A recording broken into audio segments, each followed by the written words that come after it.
ममता बनर्जी ने जो शुरू से कैंपेनिंग में स्ट्रैटेजी अपनाई वो ये थी कि अगर तुमको अपना बंगाली अस्मिता बचाना है, अपना रहन सहन, खान पान, बोल चाल, अगर कल्चर बचाना है तो बीजेपी को नहीं आने देना है। वो हर भाषण में अपने कहती थी कि बीजेपी आएगी तो मांस मच्छी नहीं खाएगा, चिकन नहीं खाने देगा, मटन नहीं खाने देगा। तो एक उन्होंने बंगाली अस्मिता के आसपास अपनी कैंपेनिंग को उसकी धुरी बनाई और उसी पे वो कायम रही। अपने आप को बहुत बंगाली कल्चर में रूटेड उन्होंने प्रोजेक्ट किया। वो हैं भी, वो खुद भी हैं बंगाली, तो उसमें कोई गलत नहीं किया उन्होंने।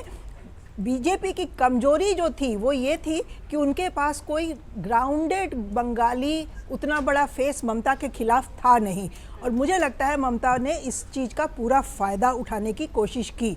और जो टर्नआउट हुआ है, जो बम्पर वोटिंग हुई है, मुझे लगता है कि उसमें एसआईआर का बहुत बड़ा रोल रहा है, क्योंकि जैसा सभी कह रहे हैं 90 लाख वोट अगर कटे हैं, उसमें 27 लाख हैं वो लॉजिकल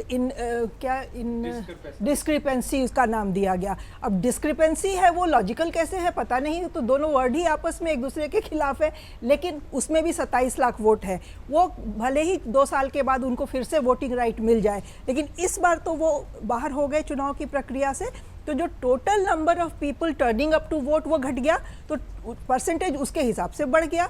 मुझे लगता है कि बम्पर वोटिंग का कारण ये रहा है, क्योंकि जो total number of voter turnout रहा पिछले बार के मुकाबले में, अवधेश जी ने आंकड़ा दे दिया है, थोड़ा बढ़ा है, इतनी ज़्यादा उसमें बढ़ोतरी नहीं हुई है कि उसको हम पैमाना बना सके। जहाँ तक एसआईआर की आपने बात की कि वो मुद्दा बाद में उन्होंने छोड़ दिया, नहीं छोड़ा नहीं, वो मुद्दा लोगों तक पहुँचाने में वो सफल रही, क्योंकि चुनाव के दिन भी हमने देखा गाँव में कई ऐसे चैनल्स थे जो लोगों तक जा रहे थे और लोग आके कैमरा पे कह रहे थे। एक औरत थी जो कह रही थी कि मेरे पति का वोट कट गया, मेरा है। एक परिवार में सारे लोगों के वोट कट गए, सिर्फ एक महिला का वोट रह गया। तो इस तरह के लोग हैं जिनका जेन्युइन वोट होते हुए भी उनका नाम इस बार वोटर लिस्ट में नहीं था। तो एसआईआर का मुद्दा बहुत बड़ा मुद्दा था, और बैक ऑफ द माइंड में लोगों के ये था कि इस बार अगर वोटर लिस्ट से नाम उनका कट गया या वो नहीं अपनी प्रेजेंस दर्ज करा पाए, तो शायद आगे जाके उनके नागरिकता पे असर पड़ जाए, और नागरिकता से जो उनको बाकी अधिकार मिलते हैं उस पर असर पड़ जाए।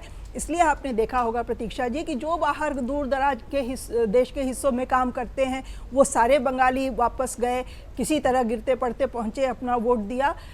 कितना भी भय रहा कुछ रहा, लोगों ने वोट इस बार डालना है ये निश्चित किया हुआ था, और किसी भी तरह से करके अपना वोट डाला। तो संख्या बढ़ी है, इसमें कोई शक नहीं है। पिछले कई सालों से ये पैमाना कभी नहीं हमने देखा है कि अब लागू हो रहा है कि लोग ज़्यादा वोट कर रहे हैं तो सरकार बदलेगी, या लोग ज़्यादा कम वोट कर रहे हैं तो सरकार कायम रहेगी। 16 के बाद 21 में वोटिंग परसेंटेज घटा था, लेकिन ममता जी रिपीट हुई थी, तो उससे अब हमारा डायरेक्ट हम देख रहे हैं कि कोई लिंकेज निकालना संभव नहीं है। लेकिन बम्पर वोटिंग हुई है, अच्छी बात है। इसका असर दूसरे फेज में कितना पड़ेगा वो अभी थोड़ा सा हम जल्दी है वो कह नहीं सकते। अगर आप ये वीडियो YouTube पर देख रहे हैं तो हमारे चैनल को सब्सक्राइब कर बेल आइकन दबाएं, और Facebook पर देख रहे हैं तो हमारे पेज को लाइक करें।